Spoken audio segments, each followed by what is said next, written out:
Le reconfinement et le débat sur le télétravail obligatoire qui n'en finit pas. Pourtant, on a le sentiment que les entreprises freinent des quatre fers. Hier, Elisabeth Borne a un petit peu fait planer la menace de sanctions. Benoît Serre, bonjour, vice-président de la NDRH qui est avec nous ce matin. Est-ce que c'est le bon moment pour faire planer cette menace sur les patrons? Je ne sais pas si c'est le bon moment, mais c'est le seul moyen dont dispose le gouvernement pour forcer au télétravail 5 jours sur 5, puisqu'il peut difficilement l'imposer juridiquement. Donc il passe par le protocole sanitaire en expliquant que comme c'est prévu dans le protocole sanitaire, ça doit être respecté. Et si c'est pas respecté, alors les patrons d'entreprise tombent sous le coup de leur responsabilité pénale de protection de leurs collaborateurs. C'est un peu la seule manière de faire. Il y a quelque chose que je ne comprends pas, qui est assez flou dans le protocole. Alors, qui est arrivé seulement, qui a été publié jeudi soir, le dernier protocole à destination de l'entreprise. Ça, on est habitué. Oui, on sait que vous êtes habitué à ce que ça arrive au dernier moment. Je cite Elisabeth Borne, toutes les tâches qui peuvent être faites à distance doivent être faites en télétravail. Tout ce qui peut être fait. C'est quoi la définition de tout ce qui peut être fait en télétravail? C'est un peu ça la difficulté. Alors, j'ai vu d'ailleurs qu'elle avait un peu temporisé en disant que c'était impossible, de même que la négociation, vous savez, qui s'est engagée entre le patronat et les syndicats, c'est impossible de faire une liste des métiers télétravaillables. Pour une raison extrêmement simple, c'est que selon l'entreprise, votre niveau de digitalisation, les outils dont vous disposez ne sont pas les mêmes. Donc le même métier peut être 100% télétravail dans un cas et pas 100% télétravaillable dans l'autre. Donc c'est vrai que les entreprises aujourd'hui, elles, contrairement à mars, où elles avaient organisé le télétravail globalement à l'arrache quand même. Oui. Mais en se disant ça va durer 2 mois, ça nous désorganise un peu, mais c'est jouable. Là, on nous annonce une 3e vague, on ne sait pas trop où on s'en va. Le président de la République a indiqué que ça durerait au moins jusqu'à l'été 2021. Donc les entreprises se sont dit, je m'organise pour 8, 9, 10 mois. Donc je ne peux pas non plus totalement désorganiser le système et envoyer les gens 100% en télétravail. Alors sur un plan sanitaire, c'est pas bien. Mais sur un plan de l'équilibre économique sanitaire, c'est un peu leur équilibre économique sanitaire à elles qui se met en place. Alors je comprends que ça mécontente la ministre, que ça perturbe le schéma sanitaire.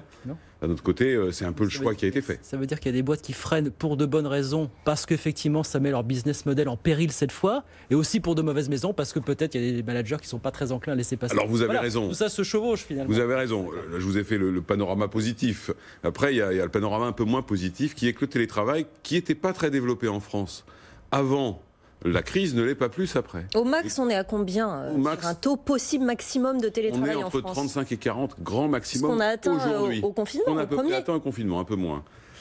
Mais vous savez, il n'y a pas de culture du télétravail en France très très développée. Résultat des courses, vous avez encore beaucoup de managers qui se disent quand les gens sont en télétravail, ils ne travaillent pas, il n'y a pas de productivité. Tout ça est faux. Toutes les études qui ont été faites sur la productivité avant la crise Covid, sur le télétravail, ont montré que la productivité ne baissait pas, qu'elle était même meilleure quelquefois. Donc, vous avez aussi des représentations managériales, si vous voulez. On a un management très fondé sur le présentéisme historiquement. Donc, on se dit, s'ils ne sont pas là, c'est qu'ils ne travaillent pas, alors que ce n'est pas vrai. Alors, vous dites vous-même que le télétravail, c'est l'avenir du travail. Oui, et j'en veux pour preuve d'ailleurs le premier chapitre de la négociation entre le patronat et les syndicats qui s'appelle « Comment intégrer le télétravail à la culture et aux stratégies d'entreprise ». Ça veut bien dire que ça devient un mode de travail alternatif qui va s'installer durablement, probablement, dans le temps. Et sous 2 effets. D'abord l'effet de ce que nous vivons. Donc on s'est rendu compte que certains métiers étaient peut-être travaillables alors qu'on ne le soupçonnait pas. Et un deuxième effet, la digitalisation des entreprises qui va accélérer sous l'effet du Covid.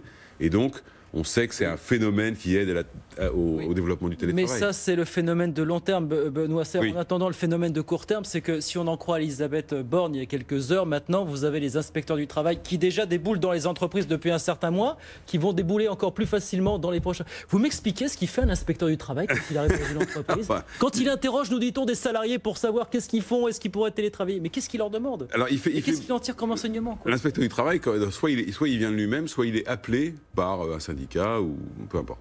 Donc il débarque dans l'entreprise et il va regarder, alors dans le cas qui nous occupe, par exemple si le protocole sanitaire est respecté.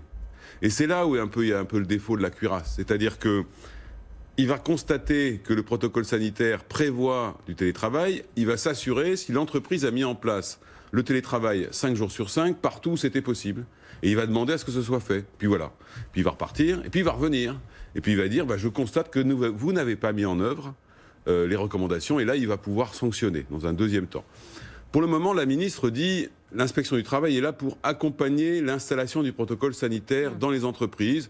Les sanctions sont possibles, mais c'est plus tard. Elle dit dès lundi prochain pour y avoir des... Oui, j'ai entendu ça. Entre les entreprises récalcitrantes, c'est pas tout. C'est vrai que... Alors, on peut comprendre la position de la ministre parce qu'il y a un enjeu sanitaire. De l'autre côté, vous savez, les entreprises, le protocole sanitaire, elles commencent à très bien le connaître quand même. Parce que ça fait des mois qu'elles l'ont mis en place. Elles ont fait des investissements, le plexiglas, enfin, tout ce qu'on connaît sur le protocole sanitaire.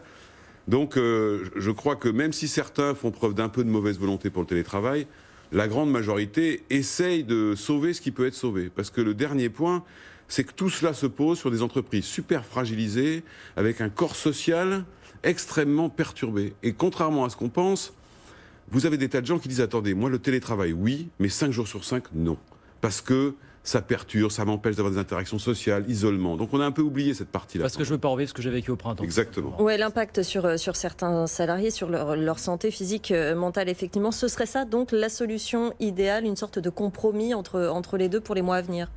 Oui, et même pour la suite, en fait, au-delà des mois à venir.